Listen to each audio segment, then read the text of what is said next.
One of the coolest tech gadgets released in spring this year is Nintendo's newest system, the Switch.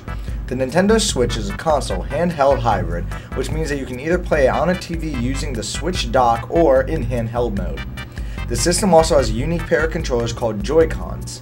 These controllers can be used as one big controller or two separate mini ones. This makes local multiplayers easy to set up and fun.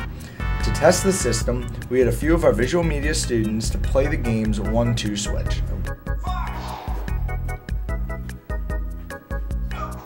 Yeah! Oh, come on, that's so obvious. What? No! You must have shot the third.